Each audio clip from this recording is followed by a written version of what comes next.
Sebelum kita mulai pelajaran pada hari ini, ada baiknya kita berdoa sesuai agama dan kepercayaan masing-masing. Berdoa dimulai. Berdoa selesai. Iya, boleh duduk kembali. Nah, selanjutnya akan mengecek kehadiran kalian. Sekretaris, ada yang tidak hadir hari ini? Absen 23. Walaupun teman-teman kalian ada yang tidak hadir, tapi beliau berharap kalian yang hadir di sini boleh tetap semangat untuk mengikuti pembelajaran. Bagaimana? Sudah siap untuk mengikuti kelas hari ini? Nah, untuk mengawali pertemuan, ada satu video yang boleh kalian simak terlebih dahulu. Kali ini kita akan bahas tentang G20.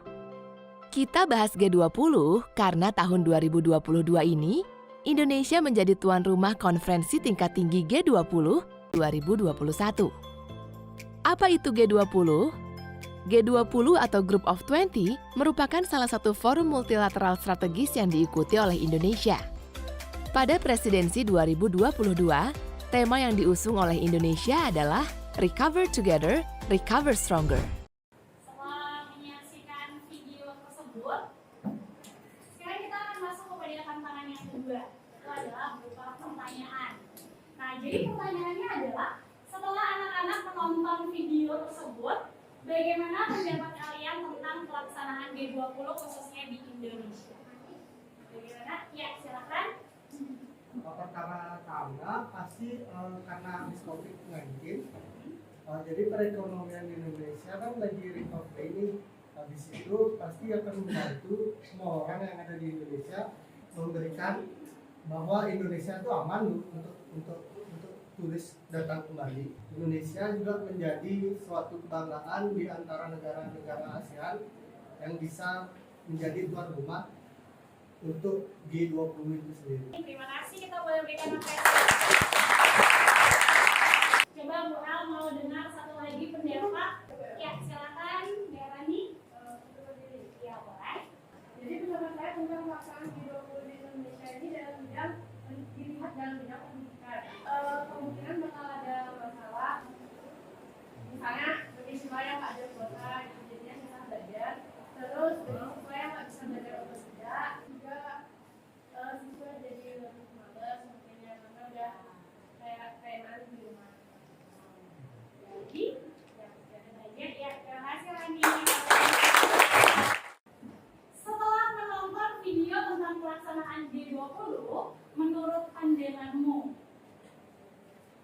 kejadian atau peristiwa G20 itu dapat kita kategorikan ke dalam jenis teks apa? Ya, silakan Dia. Menurut saya mengenai G20 ini merupakan teks editorial. Mengapa? Karena berita ini masih hangat diperbincangkan di masyarakat dan pastinya ada fakta-fakta dan pendapat yang antara pro dan kontra. Terima kasih. Ya, bagus sekali. Wow. Jadi bisa dipahami kayak apa teks editorial itu? Bisa.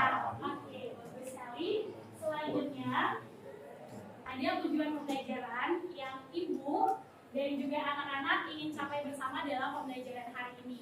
Yang pertama, setelah mengikuti pembelajaran hari ini, Bu berharap kalian itu mampu mengidentifikasi informasi apa saja yang terdapat dalam suatu peristiwa. Kemudian yang kedua, kalian mampu menemukan apa saja fakta dan juga opini yang sekiranya terdapat dalam sebuah informasi. Ya, bisa dipahami? Supaya lebih semangat, semuanya boleh berdiri dulu.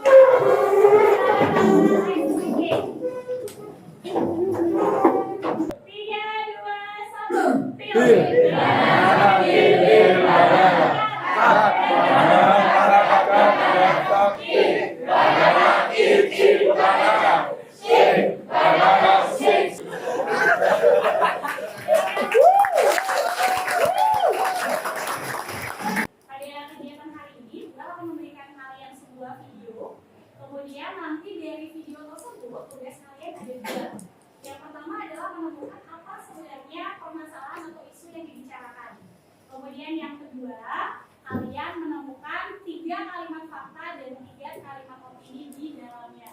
Kurang akan memberikan waktu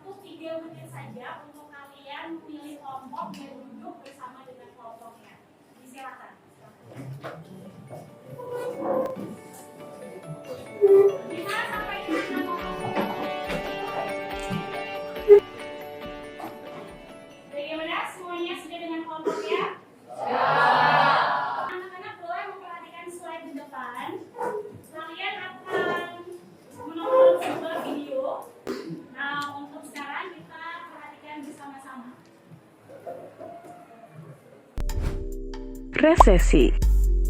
Sejumlah negara kini melaporkan terjadinya resesi ekonomi mulai dari Korea Selatan, Jerman, Singapura, hingga Amerika Serikat. Karena pertumbuhan ekonomi Indonesia pada kuartal kedua ini minus 5,32%. Indikator resesi ini bisa dilihat dari penurunannya produk domestik bruto, merosotnya pendapatan real, berkurangnya jumlah lapangan kerja, dan terpuruknya industri manufaktur.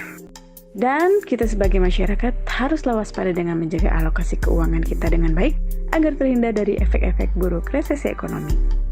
Selanjutnya tugas kalian adalah menemukan dua hal. Yang pertama, apa hal yang terkait dengan video tadi. Kemudian yang kedua, menemukan fakta dan juga opini dalam video tersebut.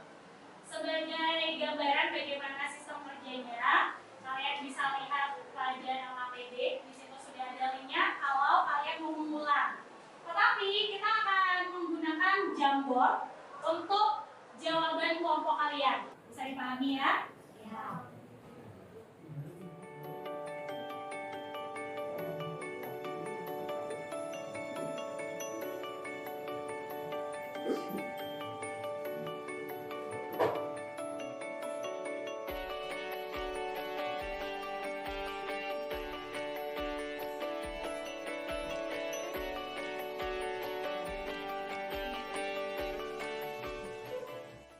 Ya. Semuanya sudah selesai? Sudah. Selanjutnya kita akan melakukan kegiatan presentasi.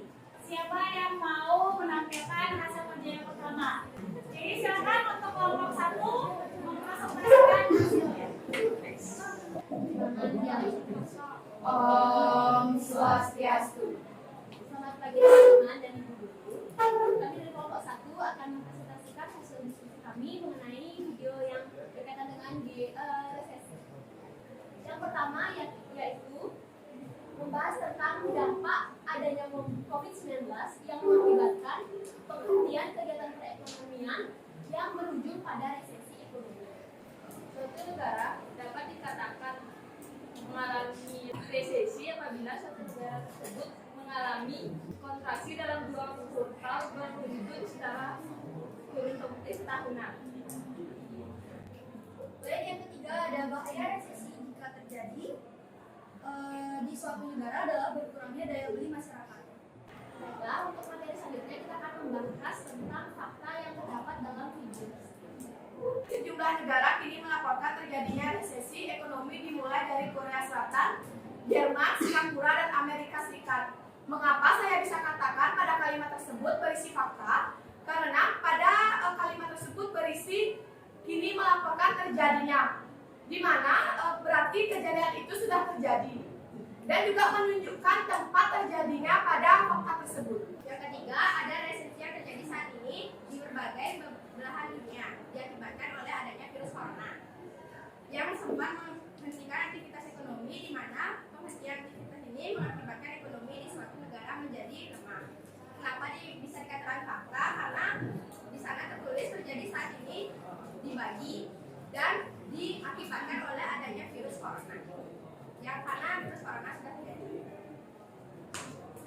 Baiklah, untuk materi selanjutnya kita akan membahas tentang opini yang terdapat dalam informasi tersebut. Dengan adanya resesi, pendapatan juga kemungkinan besar akan turun dan mengakibatkan turunnya daya beli masyarakat. Ini dikatakan sebagai opini karena terdapat kata kemungkinan yang berarti itu belum terjadi. Untuk opini yang terakhir, yaitu opini yang ketiga adalah kita sebagai masyarakat harus waspada dengan menjaga alokasi keuangan kita dengan baik agar terhindar dari efek-efek buruk resesi ekonomi. Kenapa kalimat tersebut saya masukkan ke dalam opini? Karena di sini terdapat kata haruslah dan agar, yang dimana merupakan pendapat atau pandangan dari seseorang. Baiklah, demikian materi yang kami sampaikan pada hari ini. Sebelum kami tutup presentasinya, apakah ada yang ingin ditanyakan atau ditambahkan? Ya, kalian. Menurut saya, pendapat yang disampaikan oleh kelompok 1 sudah mendapat isu yang telah disampaikan oleh kelompok 1 sudah sangat bagus karena sudah menjelaskan semua tentang fakta beserta opini dan permasalahan yang dibahas di dalam materi yang mereka sampaikan dalam presentasi.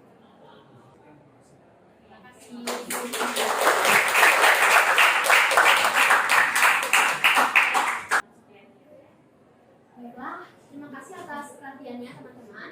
Mohon maaf apabila ada kekurangan dan kami tutup dengan para pesan. Om Santi Santi Santi. Kita akan lanjutkan ke kelompok selanjutnya yang ingin tampil.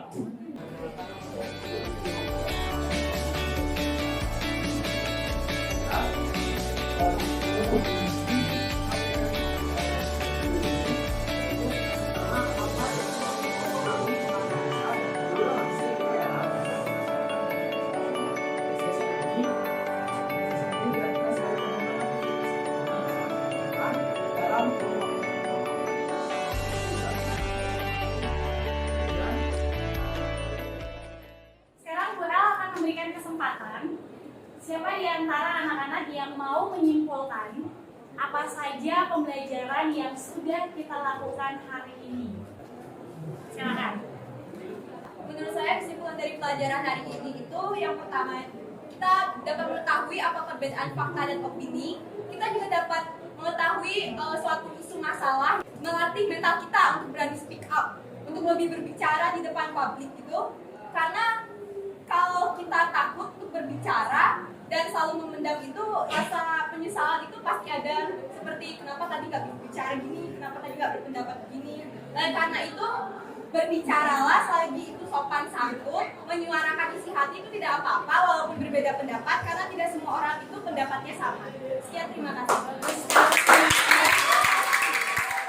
Bu El ucapkan terima kasih untuk kerja kelompok yang baik, sudah berproses hari ini, sudah mampu untuk berpikir kritis. Untuk sekarang kalian boleh kembali ke tempat duduk masing-masing. Selanjutnya, tugas anak-anak adalah menjawab soal evaluasi. Ini sudah ada di slide. Silakan dijawab dan nanti kalau sudah selesai langsung dikirimkan ke Google Classroom atau bisa ke via WhatsApp.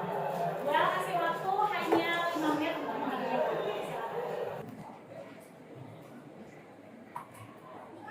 Bagaimana? Apakah sudah selesai? Boleh akan coba cek dulu apakah sudah masuk jawaban kalian. Ya, ternyata sudah masuk semuanya ya. Bagus sekali. Apa saja kendala-kendala yang dihadapi kalau ada? Kalau tidak ada, tidak apa-apa, hanya cukup menyampaikan bagaimana perasaannya ketika mengikuti pembelajaran hari ini. Apakah ada yang mau menyampaikan refleksinya? Ya. Wah, banyak ternyata. Ya, silakan Girwani terlebih dahulu. Ini saya belajar yang asik, seru. Jadi saya merasa nggak tertekan dan saya merasa sangat senang. Jadinya saya berani menyuarakan pendapat saya. Jadi lebih lega gitu. Saya sangat senang, terutama berbicara di depan saya suka, jadi sangat berkesan sekali. Senang, nyaman, dimengerti dan seru. Ya, terima kasih Andi. Sebagai gambaran, minggu depan kita akan membahas topik baru, yaitu mengenai struktur dan juga kaidah teks editorial. Terima kasih banyak. Untuk hari ini kita boleh akhiri. Adakah satu anak yang mau membantu Bu El memimpin doa? Ya, dia. Silakan. Kita berdoa sesuai agama dan kepercayaan masing-masing. Berdoa dimulai.